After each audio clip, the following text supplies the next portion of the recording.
तो स्वागत है ब्रिज सॉफ्टवेयर एकेडमी में। आज हम बात करेंगे कि किस तरीके से हम कोई भी पेज जिसके अंदर कंट्रोल्स होते हैं कैसे उसको डिज़ाइन करते हैं रो एंड कॉलम में बेसिकली। तो रो एंड कॉलम में डिज़ाइन करने के लिए काफ़ी लोग स्ट्रगल करते हैं जो रेजर से रिएक्ट में आए हैं, जो ASP.NET जानते थे, जो क्लासिक ASP जानते हैं। तो यहाँ पे काफ़ी कुछ चीज़ें ड्रास्टिकली चेंज हैं। अगर आपको सीख रहे हैं कि कैसे हम रो एंड कॉलम में डिज़ाइन करें, कैसे टेक्स्ट बॉक्सेस के अंदर डालें, कैसे उसको रिस्पॉन्सिव करें, तो ये ट्यूटोरियल आपके लिए काफ़ी हेल्पफुल होगा। तो बने रहिए हमारे साथ, चैनल को शेयर और सब्सक्राइब ज़रूर करिए। ये छोटी छोटी बातें जो है सॉफ्टवेयर डेवलपमेंट के लिए मील का पत्थर साबित होती हैं। आप घंटों लगा देते हैं समझने में कि किस तरीके से रो एंड कॉलम बनेगा। यहाँ पर आपको हम इस बात में हेल्प करते हैं। आइए इधर, यहाँ पे लिखिए const C small manage state. Normal practice है। यहाँ पे एक्सपोर्ट डिफ़ॉल्ट मैनेज स्टेट। यहाँ पे लिखिए रिटर्न और इसके अंदर रिएक्ट डॉट फ्रेगमेंट। ये आपका स्केलेटन रेडी। अब आप यहाँ पे लिख सकते हैं कि रो एंड कॉलम में हम कैसे कंट्रोल्स को बनाएं। सपोज करिए दोस्तों, आपने एक यहाँ पे टेक्स्ट बॉक्स लिखा है। थोड़ा पहले प्रॉब्लम की बात कर लेते हैं। टेक्स्ट फील्ड है, एक टेक्स्ट फील्ड आपने और बनाया, दो टेक्स्ट फील्ड है। आउटपुट देखते हैं इसका। आउटपुट के लिए ये वाला टैब है। तो अभी तो मुझे कुछ दिख ही नहीं रहा। तो इसके अंदर आपने दो टेक्स्ट फील्ड ऐड कर दिए। मैनेज है, रिटर्न है, ये है मैनेज स्टेट है। ये हम इस पे कॉल कर रहे हैं, ठीक है। रिएक्ट डॉट फ्रेगमेंट यूज़ किया हमने। तो ये टेक्स्ट फील्ड नहीं आया। एक मिनट, बटन डाल के देख लेते हैं एक बार।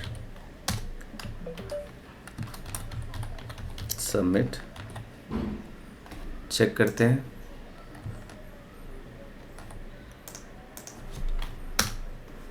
हाँ ठीक है, रिफ्रेश नहीं हो रहा था दोस्तों। तो ये रन हो रहा है कुछ इस तरीके से। इसका स्केलेटन है।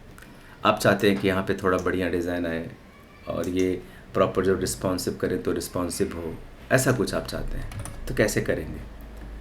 उसके लिए ज़रूरी क्या है कि एक बॉक्स लिया जाए यहाँ पे। ठीक है, ले लिया। इस बॉक्स के अंदर एक और बॉक्स डाल देते हैं। डाल दिया। और इस जो बॉक्स है इसके अंदर दो और बॉक्स डालते हैं।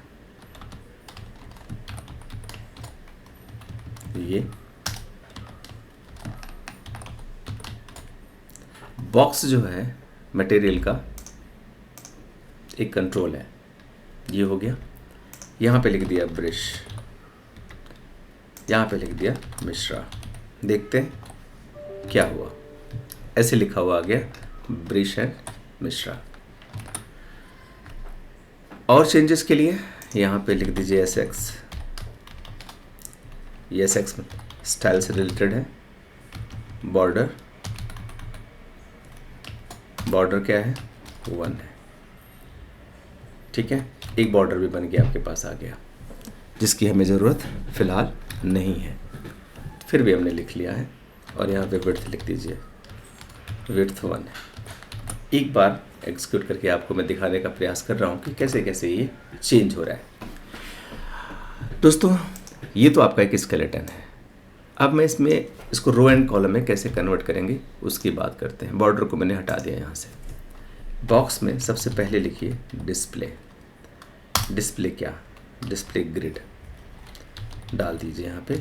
ग्रिड, कुछ फ़र्क पड़ा? कुछ नहीं, डिस्प्ले ग्रिड हो गया। दूसरी चीज़ आप करिए, grid template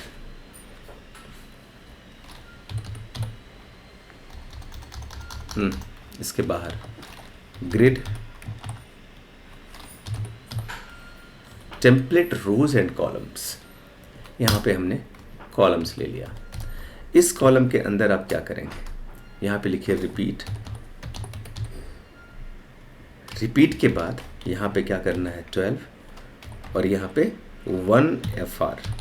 FR basically count करता है कि कोई भी कॉलम कितनी विड्थ का बनना चाहिए। कैलकुलेशन की ज़रूरत नहीं है, ऑलरेडी रेडीमेड है। 12 का मतलब है 12 कॉलम में इसको डिफाइन किया गया है। ये आपको पता होगा क्योंकि आप पहले से थोड़ा बहुत काम इस पर कर ही रहे होंगे। अब देखते हैं क्या हुआ। अब ये ब्रिश मिश्रा एक साथ लिखा हुआ आ गया, इसका मतलब ये एक कॉलम में आ गया, लेकिन सब एक साथ ही है। यहाँ पे अगर आप गैप देना चाहते हैं तो एक दिन गैप लिख दीजिए यहाँ पे, और गैप में 2 3 जो भी आपको लिखना है दे दीजिए। एक गैप मिल जाएगा ब्रिश और मिश्रा के बीच में, है ना। कितनी मज़ेदार चीज़। अब दूसरी चीज़ एक काम और करनी है। अब ये जो हमारी बॉक्सेस हैं, ये बॉक्सेस बने तो हैं, ये जो प्रॉपर अरेंज किया हमने इनको, ये प्रॉपर बॉक्स हमने बना तो दिया है, लेकिन इन बॉक्सेस में कुछ स्पैन वगैरह भी हमें लगाने की ज़रूरत पड़ेगी। तो आप यहाँ लिखिए ग्रिड कॉलम, हो गया। और इसको सिंपली डिलीट करके यहाँ लिख दीजिए स्पैन। टोटल 6 है तो 6 इसके लिए रिजर्व कर देते हैं, और यहाँ पे ग्रिड कॉलम और यहाँ पे स्पैन आप इधर ले दीजिए 6। तो ये पूरा का पूरा स्ट्रक्चर इस तरीके से आपका रेडी हो गया। ब्रिश यहाँ पे और मिश्रा इधर। अब आप इसके अंदर जो भी कुछ लिखेंगे वो आप यहाँ पे कंट्रोल या जो कुछ भी लिखना चाहें आप बना सकते हैं। एक मैंने रेडीमेड आपके लिए रखा हुआ है, ये कॉपी करके मैं यहाँ पे पेस्ट कर देता हूँ, एक यहाँ पर और एक यहाँ पे। फॉर्म कंट्रोल को ऐड कर देते हैं, ठीक है। तो ये देखते हैं इसका क्या आउटपुट आता है। यहाँ पे आए तो आपने देखा कि ये इसका आउटपुट है। छोटा करिए इसको,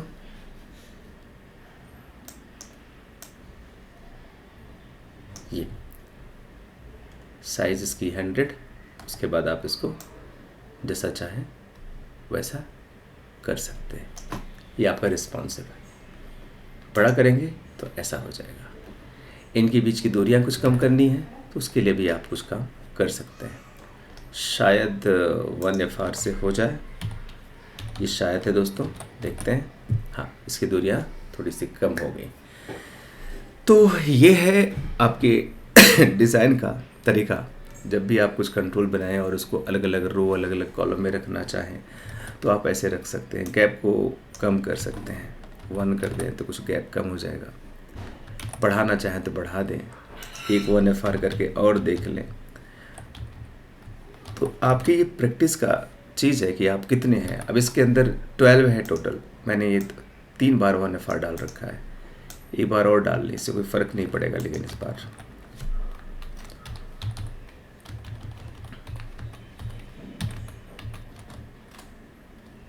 वन FR